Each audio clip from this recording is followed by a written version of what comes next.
जब मराठे अपने चरम पर थे, उसी समय मराठों को एक बड़ा महत्वपूर्ण युद्ध का सामना करना पड़ा।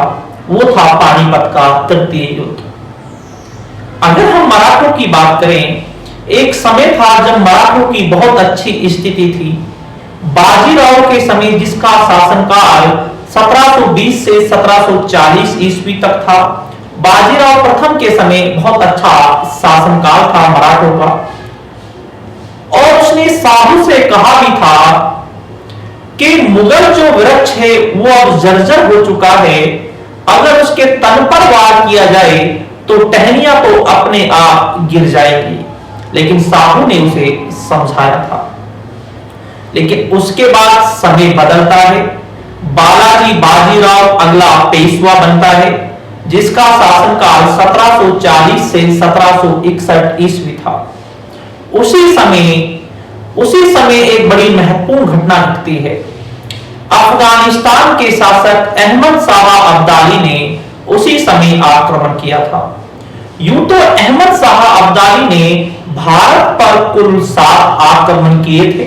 पहला आक्रमण 1748 ईस्वी में किया था और अंतिम आक्रमण 1767 ईस्वी में किया था। लेकिन हम बात कर रहे हैं पानीपत के तृतीय युद्ध की। यह 14 जनवरी 1761 ईस्वी में होता है। ये 9 बजे ये युद्ध प्रारंभ होता है। हम बात करें, सदाशिवराव भाव जो थे, मुख्य रूप से मराठा सेना का नेतृत्व वही कर रहे थे। ये मराठा जो सेना है महाराष्ट्र से चलती हुई आती है। ये भरतपुर भी रुकती है, यहां से चलती हुई आती है। उस समय भरतपुर के शासक थे सूरजमल। सूरजमल ने कहा था मराठों से कि आप युद्ध के मैदान में महिलाओं को ना ले जाएं। आप युद्ध के मैदान में महिलाओं को ना ले जाएं, आप महिलाओं को यहीं पर छोड़ जाएं। लेकिन मराठों को यह डर था, अगर हम महिलाओं को यहां पर छोड़कर चले गए तो ऐसा ना हो कि सूरजमल दोबारा हमारी महिलाओं को ना लौटाए। इसके बाद मराठा सेना पहुंच जाती है, पानीपत के मैदान में पहुंच जाती है और वहीं पर अहमद शाह अब्दाली की सेना भी आ जाती है। अहमद शाह अब्दाली, जिसे अहमद शाह दुर्रानी भी कहा जाता है, दोनों के पास तोपें हैं। अहमद शाह अब्दाली के पास भी तोपें हैं, मराठों के पास भी तोपें थी। और मराठों का जो मुख्य तोपची था, बड़ा विश्वास पात्र था, इब्राहिम खान गर्दी पठान, बड़े विश्वास पात्र थे, वो तोपची थे। इसके बाद ये युद्ध प्रारंभ होता है, 9 बजे ये युद्ध प्रारंभ होता है और इस युद्ध में अंततः मराठों की पराजय होती है। बताया जाता है, यूं तो अलग अलग इतिहासकारों के अलग अलग आंकड़े हैं। बताया जाता है 25 से 35 एक हजार के लगभग इसमें मराठे शहीद हुए थे। और यह भी बताया जाता है, महाराष्ट्र का ऐसा कोई सा परिवार नहीं था जिसका कोई सगा संबंधी या रिश्तेदार इस युद्ध में शहीद ना हुआ हो। इसके बाद बालाजी बाजीराव के पास एक सुनार ने यह सूचना पहुंचाई थी, 2 हीरे और 22 मोती और अन्य संख्या जिसकी कोई संख्या नहीं है, ऐसे चांदी युद्ध के मैदान में विलुप्त हो चुकी है या खो चुकी है। दो हीरे, ठीक है ना, और 22 मोती और चांदी अनगिनत विलय हो चुकी है या खो चुकी है युद्ध के मैदान में। ये इस तरीके से सूचनाएं दी थी, ठीक है। विश्वास राव और सदाशिवराव भाव जो थे, मुख्यतः तो विश्वास राव थे इसके सेनापति, लेकिन नेतृत्व तो सदाशिवराव भाव ने किया था और इस युद्ध में मराठों की पराजय हो जाती है।